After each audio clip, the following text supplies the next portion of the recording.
Young Oli's mother asks her daughter how much she drank the night before, then immediately hands her a bowl of soup.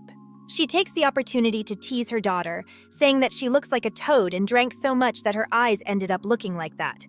Young, feeling uncomfortable, replies that it's not because of that and quickly recalls the previous night, blaming herself and thinking it's all because of what Jung Ji-hyun said. She claims she only drank in moderation, but her mother interrupts, laughing and saying that she even drank moderation itself. Young, somewhat nervous, asks her mother to lower her voice because Yena might hear them.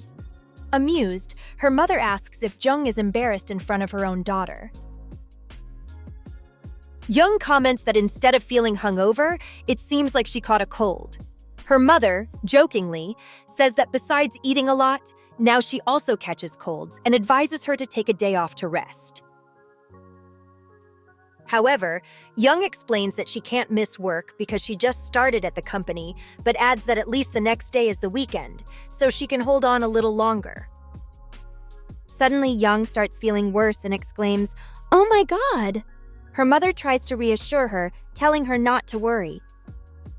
On her way to work, Young thinks about how little she wants to go in and regrets not listening to her mother. She also wonders what kind of problem will arise that day and promises herself to avoid Director Ji-hyun. However, as she tries to avoid him, he surprises her and makes her nervous. Ji-hyun calls her name, and Jung can only think about how much he unsettles her and wonders when he got so close. He starts talking about what happened the previous day, but they are separated by the crowd in the elevator. During that brief moment of distance, Young wonders why Ji-hyun is acting this way. She thinks she's not in the best condition right now and wonders if he plans to apologize. At one point, the elevator starts getting crowded, squeezing the woman even more, as everyone tries to keep their distance from the director. Then, the elevator stops, and Young asks to wait, realizing that she needs to get off on this floor, but it's so packed that moving is nearly impossible.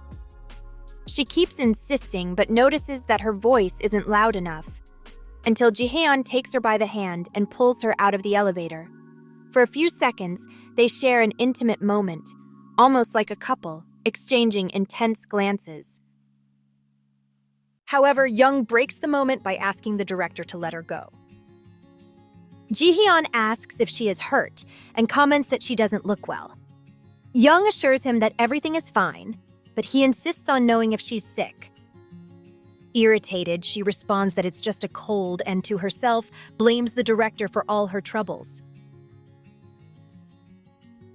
She thinks there's nothing good to expect from him, and that it was naive of her to believe he would apologize.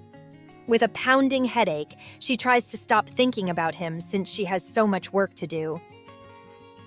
Suddenly, she hears Ki-hoon calling her. She greets him, and he mentions that he did what the manager asked and that he stored her bag, as Young had forgotten it when she rushed out the day before. She thanks him for his help, and Ki-hoon tells her that they both need to work hard, to which she nods.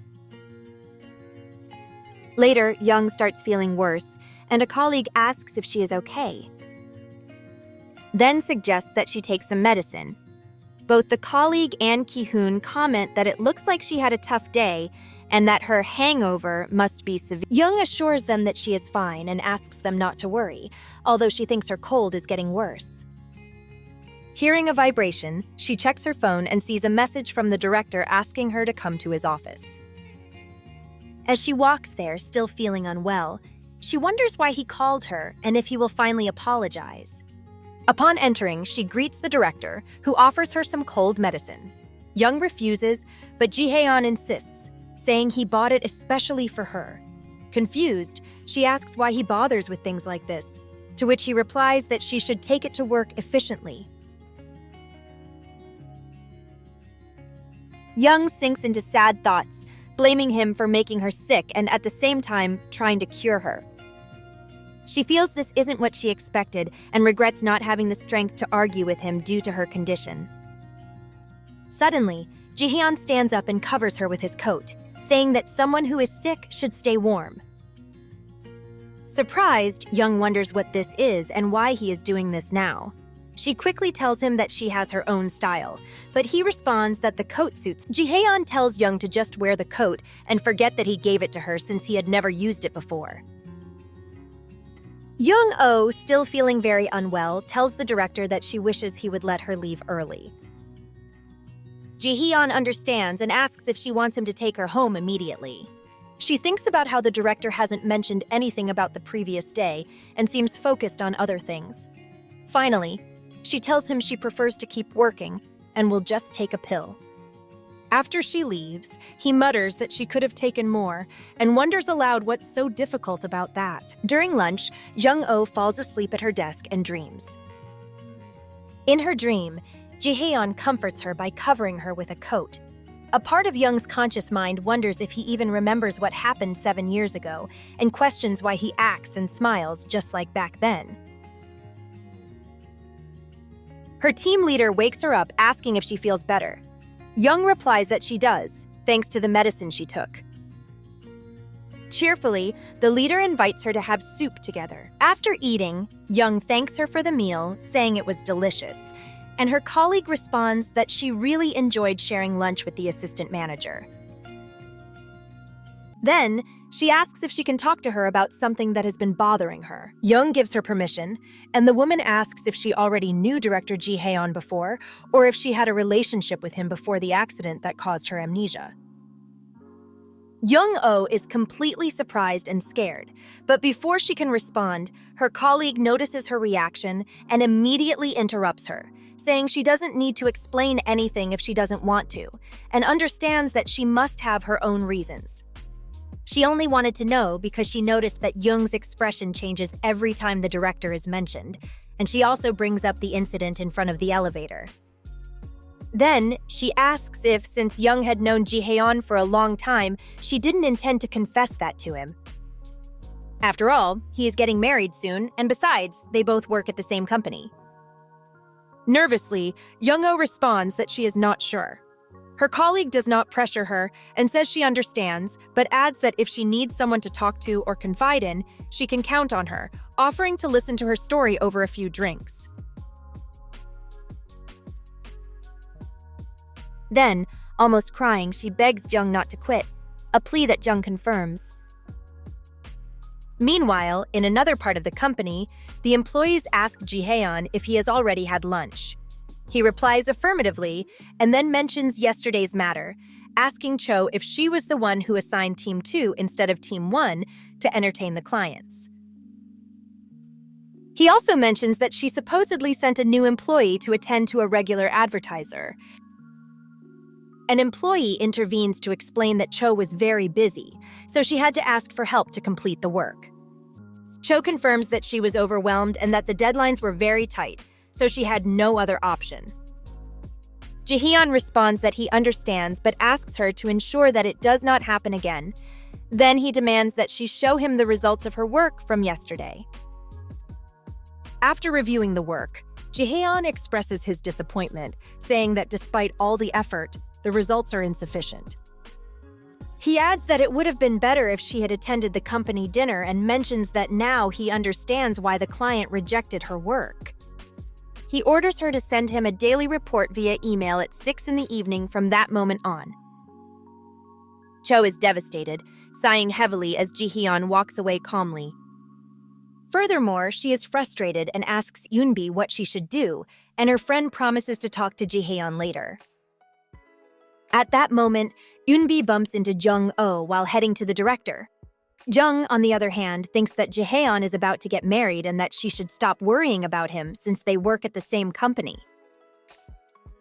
When Young and her team leader return to the work area, they notice a tense atmosphere, and Cho has an expression of sadness and anger. Eunbi, on her part, asks Ji-haeon if something bad happened, as she fears that his reprimand might discourage Cho, who promised to work harder.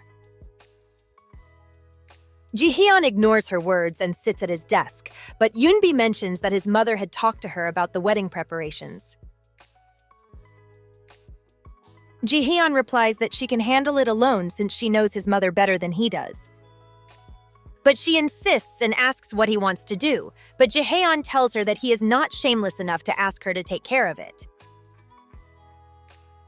Sweating nervously, Eunbi reflects that things cannot be like this since she has talked about the engagement with so many people.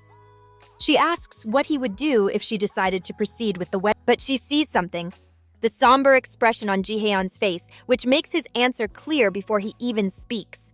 An answer like, "Why would I marry you?" Coldly, he tells her that it would be simple. She would just have to tell his mother that they broke up, although they were never really together since they never even went on a date. Eunbi feels shocked hearing how easily he can say those words. For his part, he adds that he doesn't understand why Chae has so much trouble fulfilling her duties and orders Eunbi to leave his office. She leaves crying. In the hallway, she runs into Seungkyu, who is about to see the director, but Eunbi tells him that Ji-haeon is busy, which Park ignores and enters the office. Inside, Seungkyu thinks that he had a fight with Eunbi, but then notices a yellow umbrella and asks what it is. Thinking that Ji-haeon doesn't need it, he asks if he can take it to give to his daughter. But Ji-haeon refuses to let him take it and asks him to leave it in its place since it belongs to him. And with that, we've reached the end of this week's chapter.